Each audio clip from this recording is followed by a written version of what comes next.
Yannick Berberian, sur les propos d'Antoine Darod, sur la posture aujourd'hui ou les positions de la MRF.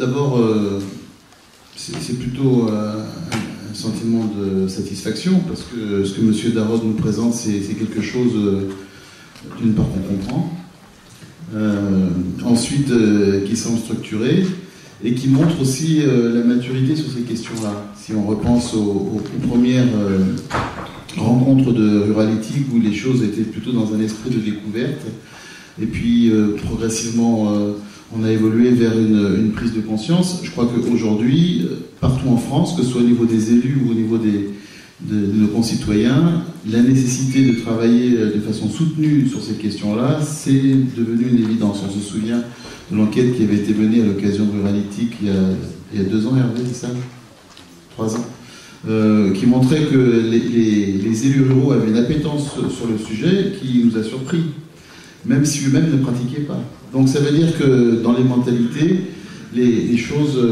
évoluent. Donc c'est plutôt un bon signal. Il y a, Antoine Darod, un élément que vous n'avez pas cité, qui est un coefficient de ruralité, c'est cela? C'est un calcul qui s'appuie sur la démographie d'un territoire. Est-ce que vous voulez juste nous dire son mode de calcul? Parce que je crois que Yannick Berberian a hâte de le découvrir ou de le commenter. Alors c'est sûr que ça peut paraître un peu technocratique. On a pris d'abord un indice de ruralité sur la base de données INSEE, mais qui reflète quand même une certaine réalité.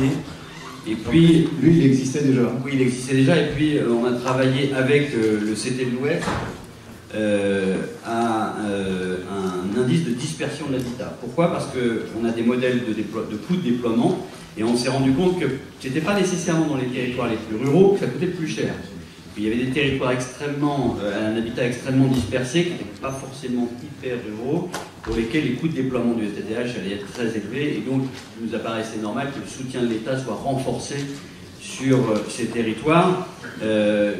Alors, bien évidemment, la combinaison des deux reste assez technocratique, mais d'une manière générale, ce qu'on voit, c'est qu'elle correspond quand même bien au poids financier qu'ont à supporter les collectivités, notamment par rapport à l'importance de la zone d'initiative privée dans leur territoire.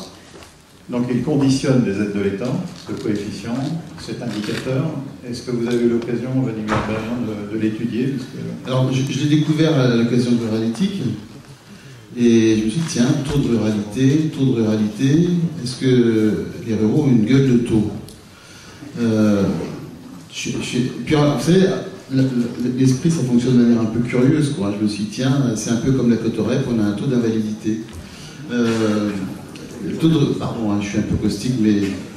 Et le taux de ruralité, finalement, si on veut positiver, c'est quand même reconnaître à un certain moment que la particularité des territoires ruraux, c'est effectivement que certaines dépenses ont un coût particulièrement lourd. Et on met ça en parallèle d'une autre réflexion qu'on a, nous les élus, par rapport à la DGF, la dotation globale de fonctionnement, vous savez, qui est différente selon que vous habitiez à la ville ou à la campagne. Elle est supérieure, le double pour la ville que par rapport à la campagne. Et quand on dit, nous les ruraux, mais attendez, pourquoi est-ce qu'on n'est que des demi-portions? On répond, nous on a des charges de centralité. Et bien là, la démonstration est faite qu'il y a aussi des charges de ruralité, sur ce sujet-là, comme sur d'autres d'ailleurs, en matière d'assainissement, etc. Et donc c'est la reconnaissance d'une spécificité qui milite pour qu'on regarde différemment les choses. Et à l'Association des maires ruraux de France, on a cette ambition, je dirais, d'aider à faire en sorte que la lecture du territoire soit un petit peu différente. Même là, de manière en filigrane, on entend chaque fois qu'on parle de la ruralité qu'il faut donc abonder. On est dans un esprit de rattrapage. On raisonne toujours par rapport à la ville et on se dit, putain, ces pauvres territoires ruraux, on ne peut quand même pas les oublier, donc voilà. Bon. C'est bien, hein, c'est intéressant, il y a de l'argent, donc je ne veux pas les 10 ans. Mais voilà, on est dans un raisonnement toujours à contrario et en situation de rattrapage, alors qu'en réalité, tout ce qui se fait pour la ruralité, ça bénéficie d'abord aux zones urbaines. Je pense qu'il faut inverser un petit peu notre raisonnement par rapport à ça. On dépense beaucoup d'argent aujourd'hui dans les agglomérations, y compris dans les structures qu'on est en train de mettre en place. Je pense à la loi qui est en cours d'élaboration. Je pense au Grand Paris. Vous voyez, aujourd'hui on parle du Grand Paris. Et quand on aura fait le Grand Paris, qu'est-ce qu'on fera? Le très Grand Paris? Voilà.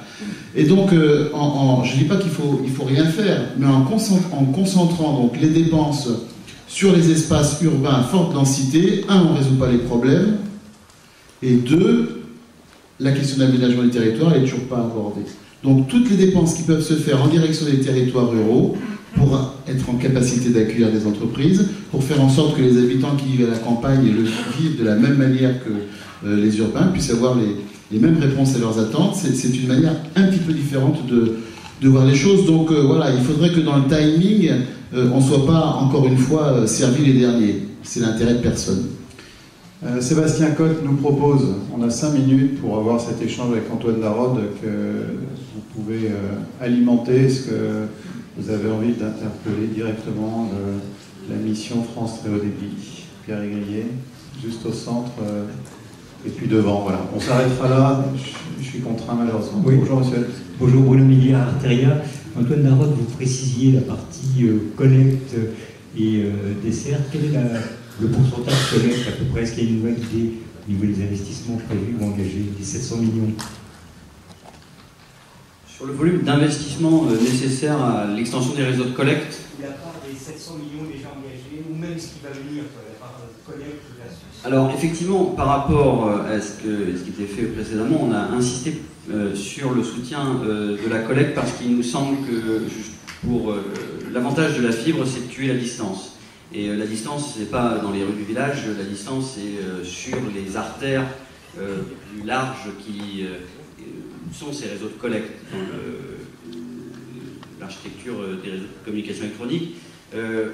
On peut vous dire, c'est que quand on a élaboré les différents scénarios pour arriver aux besoins de financement de l'État de plus de 3 milliards d'euros, on a envisagé plus d'1 milliard d'euros d'investissement sur l'extension des réseaux de collecte. Alors, sur cette question, il y a une problématique qu'il va falloir résoudre, c'est de savoir est-ce qu'on peut utiliser au maximum, ce qu'on souhaite, les réseaux de collecte existants, et notamment ceux de l'opérateur historique, dans des conditions raisonnables, satisfaisantes, ou est-ce que, parce que l'opérateur historique ne les mettra pas à disposition dans des conditions satisfaisantes, ou parce qu'il n'y a plus de disponibilité, il faudra redéployer en parallèle. Et c'est vrai que le coût de cet investissement n'a rien à voir dans les deux scénarios. On est à plus de 500 millions d'euros de différence. Donc vous comprenez bien pourquoi on espère que dans une majorité des cas, les réseaux de l'opérateur historique seront disponibles d'une part et seront mis à disposition dans des conditions raisonnables. Oui, merci. En début d'année, le gouvernement avait annoncé pour la fin de l'année le vote de 2 lois, une sur le numérique et l'autre sur la transition énergétique. Pour moi, ces 2 lois sont importantes parce que les deux me paraissent liées. Ça, c'est une première question, et j'en ai une deuxième. J'avais cru comprendre que dans les projets qui seraient présentés, les projets des collectivités territoriales, les projets qui comporteraient une dimension e-santé seraient en haut de la pile. Est-ce que c'est toujours le cas? Merci. Alors, sur la première question, encore une fois, sur la structuration autour d'un établissement public, ça pourrait, le cas échéant, passer par une loi. Enfin, c'est un petit peu, parfois un peu long dans le processus. En attendant, dans le cadre de l'ordonnance de simplification administrative, il y aura des dispositions sur le très haut débit, alors on verra lesquelles. Notamment, on pourrait avoir un certain nombre de dispositions qui faciliteront le câblage, le fibrage des immeubles. Aujourd'hui, il y a des procédures extrêmement lourdes dans les assemblées de copropriété, et il nous semble utile de simplifier toutes ces procédures pour accélérer les déploiements. Encore une fois, l'accélération des déploiements, alors c'est vrai que les immeubles, c'est plutôt, on va dire, dans les villes, mais si on arrive à lancer et à accélérer la machine dans les villes, il y aura un effet de propagation qui viendra assez vite, et c'est pour ça que ça nous semble important d'agir très rapidement sur la simplification des procédures de fibrage des immeubles. Il pourra y avoir une loi par la suite qui, notamment, pourrait aborder la question de la structuration autour de l'établissement public. Sur votre deuxième question, oui, nous sommes très attentifs aux usages, notamment à l'e-santé, puisque les investissements que vont faire les collectivités dans ces réseaux sont des investissements. Certes, il y a quelques retours financiers, maigres, mais il y a surtout des retours économiques, sociétaux, et notamment, il peut y avoir des économies dans les dépenses de santé ou de maintien de personnes à domicile. Alors, ce n'est pas une condition aujourd'hui d'octroi des subventions, c'est pas non plus, il n'y a pas de plus quand on a des projets d'e-santé, mais on veille à ce que les collectivités territoriales, mais en général on n'a pas besoin de les y pousser, elles y pensent, puissent avoir aussi une réflexion sur les usages. De même qu'au niveau national, justement avec cette agence du numérique, on voudrait mieux conjuguer infrastructure et usage. Les collectivités ont spontanément la même démarche de mieux réfléchir aux usages. L'important maintenant, je pense que c'est d'arriver à agréger les choses, parce que au niveau, on voit des initiatives très intéressantes, par exemple en cardiologie en Auvergne. Il y en a d'autres qui se développent en Bretagne, d'autres qui se développent dans l'est de la France. Et maintenant, il faudrait essayer de prendre les meilleures pratiques et de faire émerger un modèle français plus industriel. D'ici un an, on se reverra sans doute, mais il y a les élections municipales. Votre message aux candidats à venir ou aux élus en place? Alors, le message aux élus municipaux, c'est pas très simple parce que nous ne soutenons que des projets départementaux à minimum. Alors, c'est un choix qui a été difficile, mais il nous a semblé important qu'il y ait une démarche globale d'un département pour que les EPCI les plus dynamiques, les plus richement dotés, ne partent pas seuls en laissant des déserts derrière eux. Donc s'il y a un message, c'est continuer à vous fédérer, rentrer dans les syndicats mixtes lorsqu'ils sont créés, parce que la dynamique, elle est lancée, et je suis intimement convaincu que ceux qui partiront tout seuls seront en retard demain parce que, encore une fois, le courant majoritaire et souhaité par le gouvernement de projets minimum départementaux est en train de prendre et de donner des réalisations très rapidement. On sait qu'un gouvernement peut avoir des figures variables, il y a des allées, des retours, etc.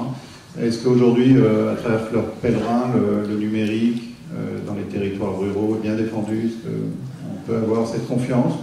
Ou bien on se dit qu'il y a d'autres porteurs de portefeuille qui seraient mieux en place? Donc est-ce que vous travaillez bien avec elle? Est-ce qu'on peut être confiant quant à elle? On ferme la parenthèse juste après. Mais je pense que l'idée d'avoir un établissement public pérenne vise précisément à ce que tout ce qui est mis en œuvre ne soit pas lié à des personnes ou à des gouvernements, le cas échéant même à des majorités, pour qu'on ait une continuité.